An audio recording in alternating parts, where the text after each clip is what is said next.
The heart of a traditional Mediterranean diet, mainly vegetarian, much lower in meat and dairy, and uses fruit for dessert, so no surprise those eating that way had very low heart disease rates compared to those eating standard Western diets. This landmark study, though, has been cited to suggest that all types of fat, animal or vegetable, was associated with the appearance of new atherosclerotic lesions in our coronary arteries feeding our hearts. About 100 men were given angiograms at baseline, then 2 years later looking for the development of lesions like this, before and after, all the while monitoring their diets every year.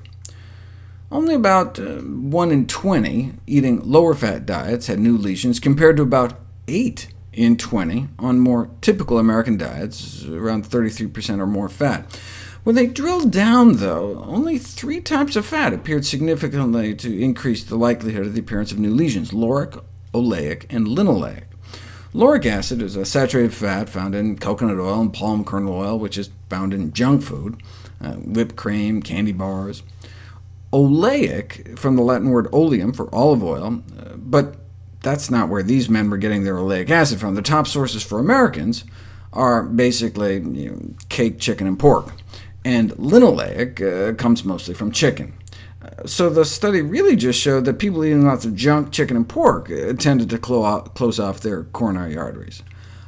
To see if major sources of plant fats, like olive oil or nuts, help or hurt, ideally we do a multi-year randomized study. We take thousands of people and have a third eat nuts, a third eat more olive oil, and a third do essentially nothing, to see who does better.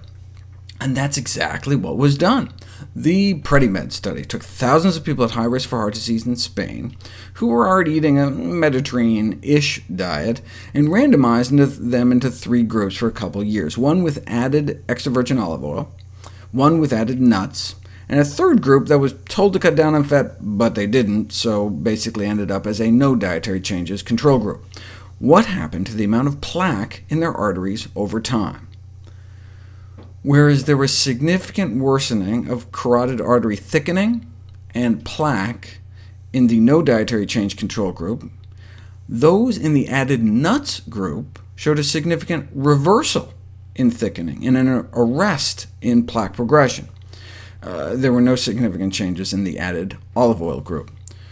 The richness of the plant-based Mediterranean diet, and potentially beneficial foods such as fruits, vegetables, beans, nuts, whole grains, and olive oil, believed to explain its cardioprotective effects, these results suggest that nuts really are a preferable source of fat to olive oil, and may delay the progression of atherosclerosis, the harbinger of future cardiovascular events such as stroke. Adding nuts appeared to cut the risk of stroke in half.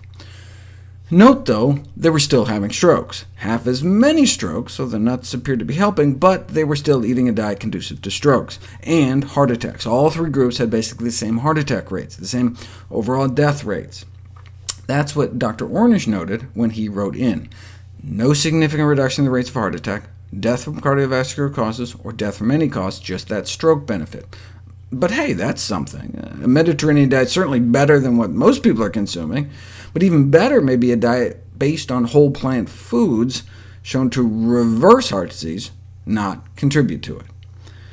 The authors of the study replied that they didn't wish to detract from Ornish's work, noting that Mediterranean and plant-based diets actually share a great number of foods in common. Yes, Ornish's diet may reverse heart disease, but the Mediterranean diet proponents argue the major problem with Ornish's diet is that it doesn't taste good, and so hardly anyone sticks to it.